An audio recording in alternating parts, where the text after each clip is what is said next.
Danny Flexen here for Seconds Out. Delighted to be joined by Matchroom Boxing CEO Frank Smith. Frank, how you doing, mate? I'm good, thank you, mate. How are you? Yeah, I'm good. Where in the world are you at the moment? I'm at home in Brighton. Well, yeah, enjoying some time back in the UK. We got Mexico next week. Come back from LA. Got Mexico and Vegas next weekend, so a busy period. How does Mexico and Vegas compare to sunny Brighton? Uh, when Brighton's sunny, you can't really beat it, mate. But unfortunately, it's not too often sunny. At least it's not raining. That's it. That's as long as it's not raining, I'm happy. And you said Mexico and Vegas. Obviously, we're looking ahead now to Canelo against Edgar Berlanga. Kind of a mixed reception to the fight when it was announced. How much of that do you think was due to people wanting to see Canelo face other people rather than it not being a good fight in its own right? Yeah, look, I think a lot of people have been calling out for obviously the Benavidez fight is the fight that people want to see Canelo in. But Edgar Belanga's worked his way into a mandatory position, and he's there, he's undefeated, and this is his opportunity. It's going to be a hard night. Canelo, we all know what he's about and what he does, but this is Edgar Belanga's chance. I think by the time it comes around with the build-up you're going to have with the bit of spite, we saw in that second press conference between the two of them, there was a bit of back and forth, more so than the first one that they did in New York. I think it's going to build into a big fight. I think people are going to be excited for it, like they are for all Canelo fights. But yeah, I can understand at the start when everyone's calling out that Benavidez fight really being the one that everyone wanted to see. It's not always going to go down great, but it's a massive fight. It's Puerto Rico v Mexico, and I believe Edgar Berlanga, he's on a great run of wins. He had some tough, when you think back to his career, he's coming off the back of all those first round knockouts or early knockouts in the early stage of his career, and had some tougher nights. But I think without that experience, he wouldn't be in a fight like this against Canelo Alvarez. If he didn't have those tougher nights, going the rounds, going the distance, he wouldn't be here. But it's his opportunity. It's going to be, like I say, a tough night's work, but it's a real fight. If Canelo does come through against Berlanga, do you think we'll ever see the Benavidez fight? I don't know. Look, I think he's been very public and open about it, hasn't he, in terms of what he wants for that. And that's for him to decide. He's going to set his price. He's the star of the sport. He can do what he wants and he can decide what he wants to charge for that because it's up to him, and if someone's willing to pay it, we'll see it. And a week after that, you've obviously got the Riyadh season UK debut at Wembley Stadium. What sort of involvement or responsibility do you guys at Matchroom have for that show compared to either Queensbury or Riyadh season seller and all the other parties involved? Yeah, look, we've been working closely with the seller team, Queensbury team. Obviously, we represent Anthony Joshua. Queensbury very much, working on the event, delivering the event side of things. But Eddie working alongside Spencer from Spencer Brown from Gold Star, George Warren, Frank Warren, working on the card as well, helping putting that together as they always do. Under obviously Turkey Al Sheikh's choices of what he wants to see. And it's great fights. It's a huge fight card coming from Wembley on the September 21st. And I just can't wait for Anthony Joshua to become a three-time world champion. Are you ever kind of tempted to get involved on the event side because you've obviously helped put on huge events in the past? You see Queensbury doing something their way. You ever like, no, I wouldn't do that, lads. That kind of thing. It's very much, we obviously work with Seller and the GEA to deliver the LA event recently in August, back at the BMO Stadium. And you only have to look at the levels and quality of what they put together. They expect the highest standard. Essentially, we're working for them to deliver a great night. So everyone's all together in making sure it's the best possible event. But I actually got more involved back in LA. I felt like I was in my old job actually doing some work. I was staple gunning things. I was, putting barrier covers and chairs out, sometimes like to get my hands dirty. But, we're all there to just deliver the best possible events and ensure that the Riyadh season events are delivered to the highest possible level. So if there's ever any ways that we can help and get involved, we will. But obviously at the same time, we'll do what we're needed to do. There was a big announcement from Turkey Al Sheikh yesterday, I think it was, regarding pay-per-view prices for the Riyadh season events going forward. Did you have any inkling that announcement was coming? I think it's been something they've been speaking about for a while in terms of looking at the pricing. Obviously, more people are going to buy the pay-per-view at a lower price point, and piracy is going to be reduced at the same time. While the price points, I think, Eddie said it on TalkSport yesterday, the US is probably a bigger problem for piracy because of the price point of pay-per-view. I think in the UK it's lesser, but there is still issues globally with it. But yeah, I think anything that grows the sport of boxing, brings more viewers in and allows more people to watch is great. How much pressure do you think it puts on the other promoters of non-Riyadh season events, and even yourselves when you do an event outside of that banner to, put parity with those prices? Yeah, look, I think the commercials are all very different between Riyadh season events and traditional boxing, outside of Riyadh season events for anyone putting on pay-per-view boxing, pay-per-view events. But at the same time, that is part of what determines the market and what the market's doing. Just like with fighters' purses, people's expectations change because of investment in the sport. And this has been going on for years and years and years. Whenever there's new investment in the sport, the market is consistently evolving, and this is another piece of that puzzle. So of course we're going to have to, as pay-per-view events take place, I'm sure this will affect in some way how they are moving forward if they're not a Riyadh season event. There's also only so much room in the market, in the boxing sphere, for so many pay-per-views. You can do as many as you want, but at the same time, you're only going to do so many buys if you've got a pay-per-view nearly every other week. So, you got, as part of the planning that we're doing and working with our broadcasters, you need to work around as well the schedule of other events, and that, Riyadh season is very much taking up a lot of those pay-per-view slots. On the Beterbiev Bivol show, is it disappointing that the main event in the US will be on ESPN rather than DAZN, whereas DAZN, you'll get the whole card if you're anywhere else? Yeah, look, I think it's one of those things with the deal. I'm just happy to see that fight because I don't think without Riyadh season and Turkey Al Al Sheikh, we'd be seeing that fight, is the reality. Because it's a tough fight to make. Both have got expectations, financial expectations that maybe wouldn't have been possible without the investment of Riyadh season.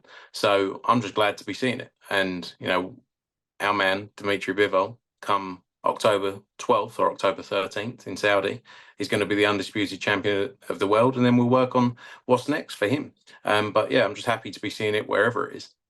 What's your pick of the undercard? Because that was announced last week. Pick of the undercard on that night. I actually think the Shakur Stevenson Joe Cordina fight is going to be a brilliant fight. I think people will in some ways write Joe Cordina off following that loss, but I do think coming up in weight, he's going to be, he's a brilliant fighter, Joe Cordina. You only have to look at what he did in the amateurs and then as a pro, becoming a two-time world champion, winning that IBF belt after sort of being stripped because of the injury. So winning it back in stunning fashion. I think that's a great fight. Shakur Stevenson, we all know what he's about. We all know how good he is. But I think that for me is the pick of the undercard on the night. And also Fraser Clark, Fabio Wardley is a brilliant fight as well. Unbelievable fight first time round. It's going to be, I'm sure they're going to start off like it's round 13. How closely, if at all, are you guys now working with Boxer as they've got more of their fighters on the Riyadh season shows? Yeah, not really. I mean, again, Eddie mentioned this on TalkSport yesterday. It's not about individual promoters, as we've seen with the Riyadh season fight cards. I mean, how many promoters have worked on Riyadh season cards now? 25, 30 promoters across 6 or 8 different shows over the last year.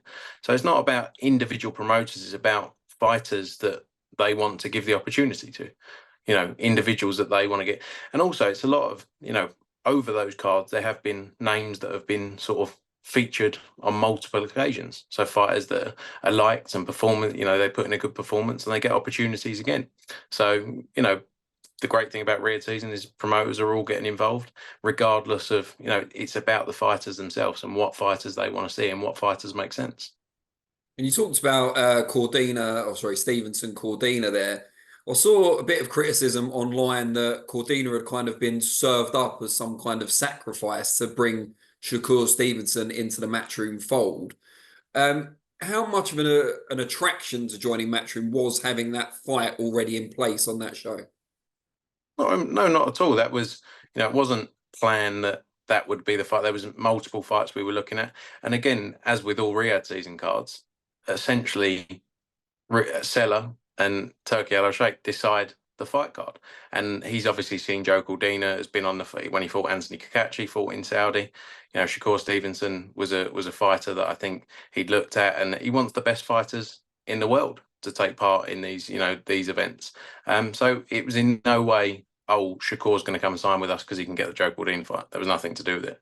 It's just a fight that made sense. Joe Cordina, you know, he's getting paid well for a great fight, and like I say, it is a brilliant fight. He's not, you know, he's moving up in weight. I think you're going to see a better Joe Cordina. He's always pushed himself to make weight before, and I think you're going to see an improved Joe Cordina. It's a tough fight, but it's what he's in the sport for. He's not in the sport now after doing what he's done to just go into easy fights, comeback fights. That, you know, that's not what he wants from the sport. So respect Joe Cordina for taking it, but in no ways was that the reason Shakur Stevenson signed with Matchroom.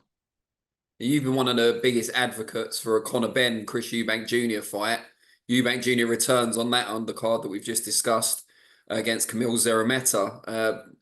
A tune-up fight by his own admission. How likely is it if he comes through the Conor Benn fight is next or at all in 2025? Yeah, look, I've always been consistent and I've spoken about it a lot. Probably going to stop speaking about it until it feels real. You know, he's got that fight against Zerameta. He's been out the ring for what will be just over a year since that Liam Smith win he had. And the fight, you know, he wanted a comeback fight, and I think, you know, I can understand that. He's got many big fights he's talking about. You know, he's talking about World Championship fights. He's talking about Billy Joe Saunders rematch. He's talking about Conor Benn, talking about Canelo Alvarez. I think to get the likes of a Canelo Alvarez fight, he probably needs a big win first. It's just my honest opinion, against someone, whether that's a world champion, whether that's a big name. But yeah, look, I think we'll see the Conor Benn fight in 2025. I think it's the biggest fight out there for both of them by a mile. And I think it makes the most sense for both of them. But until we're in a position to talk about it, I'm going to stop talking about it because I've done too much talking about it over the years. And you mentioned earlier that you didn't think Batavia Bivol would have happened without the involvement of Turkey Al Sheikh and Riyadh season. Is the same true, do you think, of Fury Usyk's two fights? And if so, how do you sum up the impact that they've had on the sport as a whole? Yeah, I think Fury Usyk for sure. I do think what's been great is taking out the promotional element of all these things in terms of taking out that angst. You know, traditionally you'd be a promoter, I'd be a promoter. We're trying to make a fight between the two of us. We don't get on. We do obviously, Danny, but we don't get on for the purpose of what we're talking about here. We don't have a great relationship, and we're trying to make a fight. And you know, every point is probably causing issues. You know, across a 50-page contract. Here, you've got someone who just wants to see great fights, who just wants to put great nights of action on, and they take a more, you know, a role in the middle of making things happen. So I think that's been a massive part of it. And look, by all means, the financial element of it has been huge because fighters want to get paid to take these biggest fights. So for sure, I think that's, you know, I think we would always have seen the undisputed fight at some point, but this made it easier. And someone taking a central role, you know, without sort of any reason to favour one person has very much helped that and made these fights possible. So do you think his impact on the whole has been net positive? Is it fair to say? 100%. You can't look at what they've done over the last year. Look at the shows they've delivered. Look at what they've done for the sport of boxing. You're never going to win over every boxing fan. You know, like I see people commenting on the undercard of October 12th saying this isn't good enough, but it's got fights on there that every fight could be a main event in its own right. Shakur Stevenson, Joe Cordina could be a main event in the UK or US. You know, same with Fabio Wardley, Fraser Clark. We saw what that did at the O2. Chris Eubank Jr. is a headline name. You know, you only have to look through that card and look at the fights on there. All of these fighters could headline. So you're never going to keep everyone happy. That's just the reality of boxing. And as expectations grow, you know, people go, "Oh, this undercard," and it's like, wait a minute, what are you talking about? But yeah, I think they've been unbelievable for boxing. I think they'll continue to be unbelievable for boxing. I think you've got someone who loves seeing great fights, and that's good for all of us involved. Yeah, I was going to ask you about that. You said you think they'll continue to be unbelievable. Do you see this enduring long term? Do you see, you know, is there any chance that either Turkey or the people around him get bored of boxing or want to put their investments into other sports they think are more suitable? Is this for the long term? Like, I think when you look at what Saudi Arabia, Vision 2030, what they're doing as a whole, you know, across a range of sports. Look at golf, for example, what they've done with Live Golf. Mm. They're in things for the long run. Anything's possible. I don't know. If tomorrow anyone could turn around and go, do you know what? I don't fancy this anymore. I don't believe so. I think when you look at the events that are being created, when you look at the nights that we've seen, back to back over the last, I'd say, 10 months or so, you'd want to stay involved in this sport, because it delivers such highs. So, for me, I think it's a long-term investment and long-term play and great for the sport of boxing. And I think, like I say, look at what they're doing across a whole range of other things, in sports as well. We're working with them closely in snooker right now, and that's a long-term play. And everything they do is long-term. It's not rushed. It's not, let's just do one-offs. They want to build something. So, yeah, I hope and I believe it is for the long run. Potential scenario that Simon Jordan outlined yesterday at Talksport with Eddie was that at some point, Salah and Turkey and Riyadh season might see that no need for promoters anymore, cut out the middlemen, so to speak, and just do everything directly with the fighters. Is that a concern? But I think you only have to look at the sport as a whole, what's going on. And again, not repeat what Eddie said yesterday, but you're talking about tens of thousands of fighters globally that create this sport and make it go round. I don't know whether Riyadh season's intention is to do 10 events next year, 20 events, 8 events, whatever it is, but it's not going to replace the whole requirement for everything you see in the sport of boxing, because without promoters, without us all doing what we do, there wouldn't be these major nights, because no one would be built up into those positions. So I don't see it. I don't see that changing.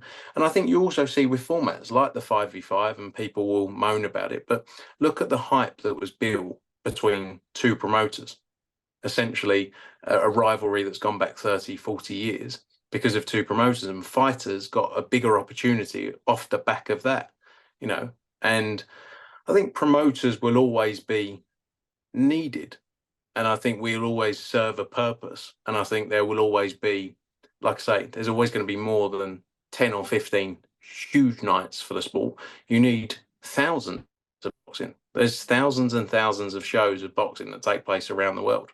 And that's because of promoters, broadcasters investing the money in the sport. And look, the investment that's being made by Riyadh season into the sport is going to help the whole sport as well at the same time. Just on the 5v5, as you mentioned it there, have you done your forfeit? No, not yet. Not yet. I mean, it's a long cup of tea, isn't it? I've been practicing my skills, mate. I've been honing my skills, to be honest. Humbled. I didn't want to, I didn't want to go in there and make a bad cup of tea. I've been very busy. Back. Yeah, I know. I've been very, but I want to go back there in my maid's outfit twice, Brilliant. Okay. Has there been any kind of back and forth since then, like banter wise? Lots of banter, always banter.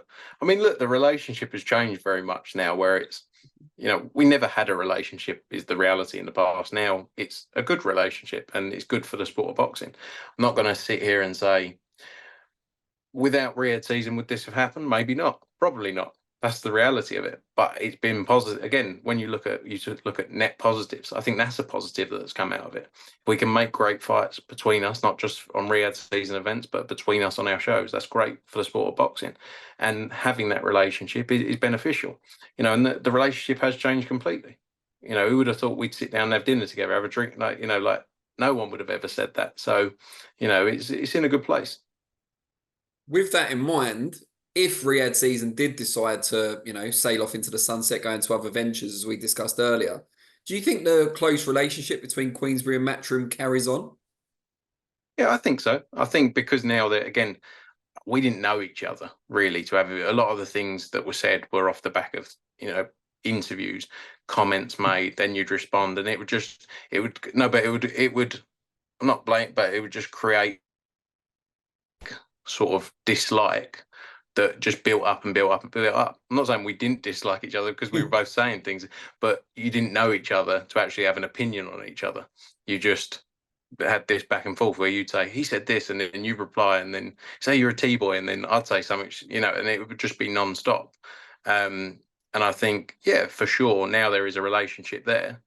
you know, there'd be work carrying on, regardless of what happens in the future of the sport. Anyone particular from Warren's team that you get on with, go for a beer with? All like I say, I don't really get time to go for beers, you know, outside of work. But I've got on, you know, even with Frank himself, got on really well with Frank. Obviously, George dealt with for a long time as well. You know, Ben Murphy, even Andy Ayling has a laugh, calls me and has a laugh now. So, you know, it's changed a lot. You know, I'm not going to sit here and pretend it has changed a huge amount. So, you know, I'm sure if we had time, we'd go for a beer with each other. Well, let's hope so. Let's hope you get to make the tea and then later on go for a beer. Maybe not on the same Perfect. day. No, If you want to hit separate the it out. town in your maid's outfit, you know. Great stuff. Frank, really appreciate it, mate. Yeah, I hope you get some rest before you're back on the road again. Cheers, Danny. Good to catch up.